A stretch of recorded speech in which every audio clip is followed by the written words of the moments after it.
Hello friends, welcome back to my channel. Episode की शुरुआत वहीं से होती है जहां जिंगजी को अपनी टीम में शामिल कर लेता है जुनताई के बोलते ही सारे मीडिया वाले उसकी तरफ हो जाते हैं। सारे मीडिया वाले उसे सवाल पूछने लग जाते हैं। वहां दादाजी बोलते हैं ये लड़का किसी की नहीं मानने वाला। बेचारी जिंगजी परेशान होकर वहाँ से चली जाती है।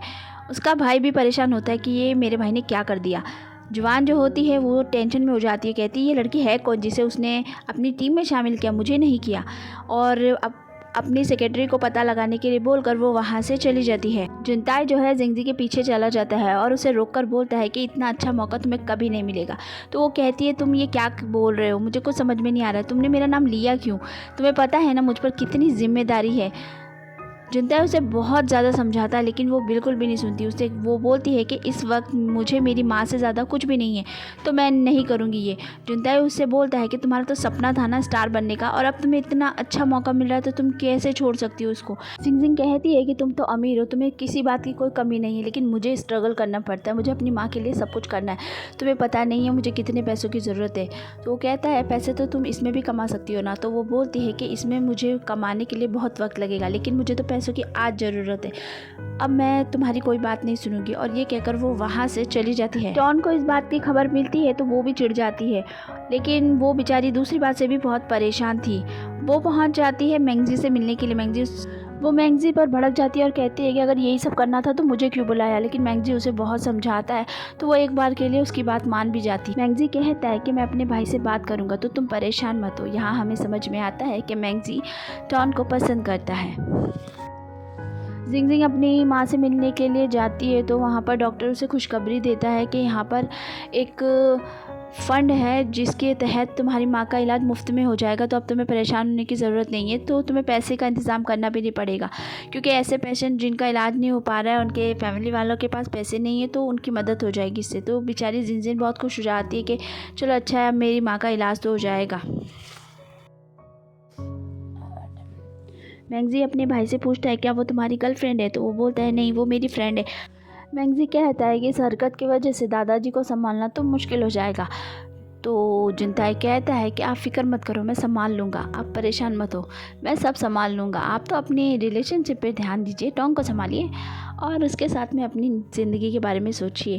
उसका भाई स्माइल करने लग जाता है। जुनताई जिंगजी से मिलता है और उसे बोलता है कि तुम्हें लाइट बहुत पसंद है ना, इसीलिए तुम हमेशा ये अरोरा स्टैट्यूट अपने बैग पे लटकाए घूमती हो।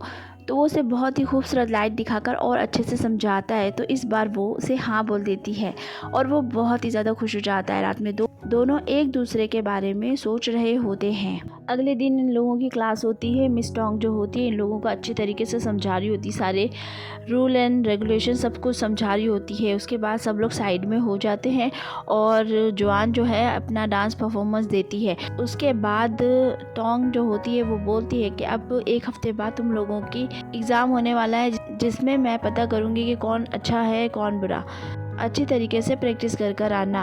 अब एक लड़की होती है जिसको मिस्टर लियू जो होते हैं वो बोलते हैं कि तुमको अपने फ्यूचर की चिंता करने की ज़रूरत नहीं है, तुम्हारे लिए कॉन्ट्रैक्ट लेकर आए हो, लेकिन तुम्हें बस इतना करना है कि जिनताई और जवान साथ में नहीं होने चाहिए।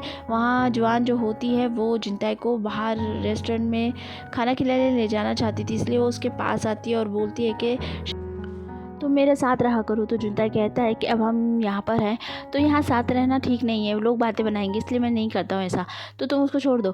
तो वो जवान कहती है कि ठीक है, मैं शाम में तुम्हारा इंतज़ार करूँगी, और वो रेस्टोरेंट का नाम बताती है और 8 बजे तुम सही वहाँ पर पहुँच जाना। आगे दिखाते हैं जिंगजी जा रही थी अपनी सहेली के साथ में, तभी दूसरी लड़की उसे झूठा झूठा इल्ज़ाम लगाती है, लेकिन वहाँ पर हाव आ जाता है और वो उसे बचाता है। और फिर उसके बाद वो उसे हाथ पकड़कर साइड में दीवार पर ले जाता है। हाउ जो होता है वो जिंगजिंग को जाने नहीं देता है, लेकिन जिंगजिंग कहती है कि तुम्हारे मुंह से लहसुन की महक आ रही है, और यह कहकर वो वहाँ से चली जाती है। अब आती है जुआन और कहती है क्या उस लड़की के पीछे पड़े हो कि बहन तुम टेंशन मत लो, इस लड़की को तो मैं संभाल लूँगा, तुम जाओ और जुनताई के साथ अपना डिनर एंजॉय करना। सब लोग प्रैक्टिस कर रहे होते हैं तो जुनताई कहता है कि कल 8 बजे हम फिर से प्रैक्टिस करेंगे, तो सब लोग यहाँ पर आ जाना। जिंगजिंग जाने लगती है तो जुनताई उसको रोक लेता है और कहता है कि तुम रुक जाओ, तुम्हें ज़्यादा प्रैक्टिस करनी पड़ेगी क्योंकि तुम सबसे ज़्यादा कमज़ोर हो पूरी टीम में।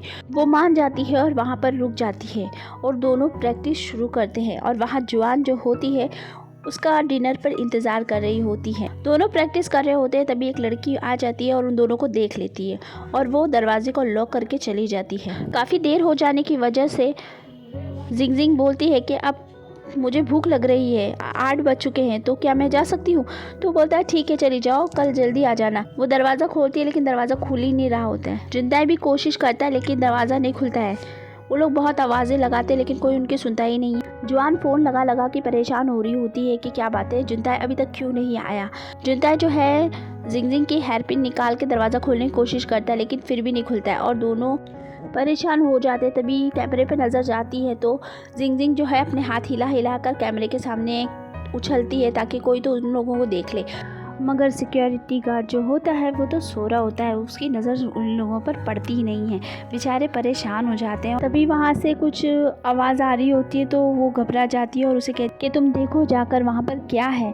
वो नहीं मान रहा होता है तो वो उसे खींच लेती है। वो बोलता है कि मैं क्यों जाके देखूँ। तो कहती है चलो ना हम दोनों मिल के देखते हैं, मुझे तो बहुत डर लग रहा है। दोनों वहाँ पर जाते हैं तो वहाँ पर एक छोटी सी बिल्ली होती है। वो जिंगजिंग उस बिल्ली को उठा लेती है। जुनताई बोलता है अरे इसे मेरे पास मत लाना, और वो उससे साथ में खेलने लग जाते हैं। दोनों ही काफ़ी मस्ती कर रहे होते हैं। जिंगजिंग वहाँ पर थक जाती है, फिर वो सो जाती है।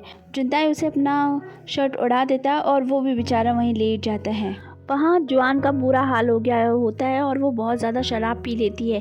उसके भाई को होटल वाले फ़ोन करके बताते हैं तो वो भी बेचारा परेशान हो जाता है। वो लड़की सुबह आती है तो देखती है कि जुनताई सो रहा है और उसके साथ कोई लड़की भी सो रही है, तो वो फ़ोटो खींच लेती है। सिक्योरिटी गार्ड जब उठता है तो वो भी उन लोगों को इस तरह देखता है तो वो फ़ौरन वहाँ पर पहुँचता है और उठाता है। लेकिन जब वो देखता है कि ये तो मिस्टर जुनताई है तो बेचारा सॉरी बोलता है। जुनताई और जिंगजिंग जो होते हैं वो लोग उस पर चिल्लाते हैं कि तुम्हें समझ में नहीं आता, हम कितनी कोशिश कर रहे थे, तुमने तो दरवाज़ा ही नहीं खोला।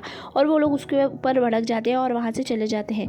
अब हमें दिखाते हैं कि पूरे कैंपस में ये वीडियो लीक हो जाता है कि जुनताई और जिंगजिंग का चक्कर है। ये सब कुछ जुआन को भी पता चल जाता है, जिसको बहुत बुरा लगता है। जिंगजिंग जो है वो जुनताई से दूर ही रहती है।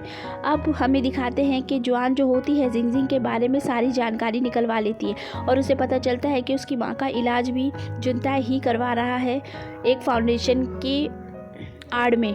इसलिए वो ये बात सब जगह शेयर कर देती है तो सब लोगों को पता चल जाता है। सारे के सारे जिंगजिंग की ही बात कर रहे थे और उसकी बेचारी की बुराई कर रहे थे। वो आती है तो कोई भी उससे बात नहीं करता है और सब इधर उधर घूमने लग जाते हैं। वो समझ नहीं पाती आखिर चल क्या रहा है ये सब कुछ। बाद में जब वो अंदर जाती है तो कोई भी उससे ठीक से बात नहीं कर रहा होता है, यहाँ तक कि उसके जूते वगैरह फाड़ दिए जाते हैं उसके। तो बेचारी के पास कोई भी जूते पहनने के लिए नहीं होते। वो अपनी फ्रेंड से मांगती है लेकिन कोई उसको देता नहीं है। तो वो नंगे पैर ही प्रैक्टिस के लिए आ जाती है। तो उसके बाजू में जो लड़की प्रैक्टिस कर रही होती है वो अपनी पिन निकाल के नीचे गिरा देती है और बेचारी को चोट लग जाती है, खून आ जाता है। तो वहाँ पे जो मैडम होती है वो होती है तुम्हें ख्याल रखना चाहिए, तुम्हें जूते पहन के आना चाहिए, इस तरह नहीं आना चाहिए। जब वो बाहर जाती है तो उसकी सहेली उससे मिलती है। वो उससे पूछती है कि बताओ तो सही आखिर बात क्या है। तो उसकी सहेली उसे सारी बातें बता देती है। ये सब सुनने के बाद वो चौंक जाती है, उसे समझ नहीं आता आखिर ये सब क्या है। वो सीधा डॉक्टर के पास चली जाती है और डॉक्टर से कहती है कि आप मुझे सच बताइए, जुनताई है जिसने मेरी माँ के इलाज के लिए पैसे दिए हैं। तो डॉक्टर बोलता है हाँ। तो वो कहती है कि डॉक्टर मुझे ये पैसे नहीं चाहिए और मैं पैसे नहीं लूँगी। डॉक्टर उसको समझाते हैं कि तुम्हारी माँ का इलाज बहुत ही ज़्यादा एक्सपेंसिव है, तो तुम समझ लो अगर ऐसा नहीं किया तो शायद तुम्हारी माँ कोमा से कभी बाहर ही ना आ पाए। वो बोलती है ठीक है मैं सोच कर बताती। जिंगजिंग बहुत ही ज़्यादा रोती है अपनी माँ के पास बैठकर। उसे समझ में नहीं आ रहा होता क्या करूँ। फिर वो जुनताई को फ़ोन लगाती है और मिलने के लिए बुलाती है। जिंगजिंग जुनताई से मिलती है और कहती है मुझे खुशी है कि तुमने मेरी मदद की। मैं इस बात के लिए तुम्हें दोष नहीं देती, लेकिन मैं अब तुम्हारी और कोई मदद नहीं लूँगी और जो भी पैसे तुमने अभी तक लगाए हैं मैं वो तुम्हारे पूरे चुका दूँगी। तो जुनताई को गुस्सा आ जाता है। वो कहता है तुम्हारा दिमाग तो ख़राब नहीं हो गया ना, तुम ये क्या लगा रखा है तुमने, तुम अपने सपने को छोड़कर ये सिर्फ किन उलझनों में फंस रही हो। वो कहती है नहीं मैं ये नहीं कर सकती, और ये कहकर वो वहाँ से डॉक्टर के पास जाती और वो उनको अपनी सारी सिचुएशन समझा देती है। डॉक्टर कहते हैं तुम्हारी मर्ज़ी है लेकिन तुम्हारी माँ का इलाज महंगे से और महंगा होता चला जाएगा, क्या तुम ये कर पाओगी। वो कहती है मुझे चाहे कि कुछ भी करना पड़े, मैं कोई भी काम करूँगी लेकिन मैं ज़रूर अपनी माँ का इलाज करवाऊँगी। अब उसकी माँ की सर्जरी होती है और डॉक्टर कहते हैं कि इस बार तो सब कुछ ठीक रहा लेकिन अगली बार के लिए तुम्हें तैयार रहना होगा, समझ गई ना, क्योंकि ये और महंगा हो जाएगा। वो कहती हाँ डॉक्टर मैं समझ गई। जिंगजिंग ने अब अपना सपना छोड़ दिया होता है और वो एक कमरा ले लेती है किराए पर। अब हमें दिखाते हैं जुनताई जो होता है वो अपने कमरे में होता है और उसके ख्याल से जिंगजिंग जा ही नहीं रही होती है। तभी उसे अपने भाई का कॉल आता है कि दादाजी उसे खाना खाने के लिए बुला रहे हैं। तो वो कहता है कि अब एक और लेक्चर सुनना पड़ेगा, मेरा तो सर फटा जा रहा है, क्या करूँ मैं। अब हमें क्लब का सीन दिखाया जाता है जहाँ पर हाओ और दो लड़कियाँ होती है जो दोनों जिंगजी की बुराई कर रही होती है और उसे भला बुरा कह रही होती है और वो कहती है कि वो लालची है। हाओ बोलता है उसने खुद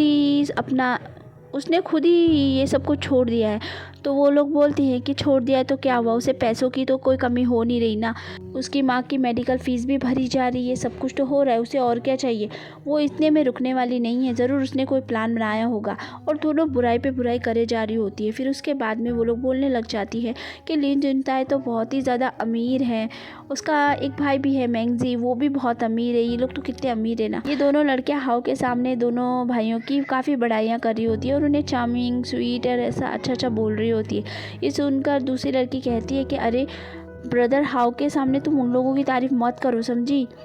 और जो है बहुत परेशान लग रहा होता है और पे हमारा एपिसोड हो जाता है ख़त्म। अगर आपको पसंद आए तो चैनल को लाइक कीजिए, सब्सक्राइब कीजिए और चैनल पे नए हैं तो सब्सक्राइब करना बिल्कुल भी मत भूलिए। मिलती हूँ नेक्स्ट एपिसोड में। आप लोग कमेंट करके बिल्कुल भी नहीं बताते हैं कि आपको कैसा लगा, पसंद आया या नहीं आया, तो प्लीज़ मुझे कमेंट कीजिए ताकि मुझे भी थोड़ा सा मोटिवेशन मिले आगे और वीडियो बनाने के लिए। Bye bye friends.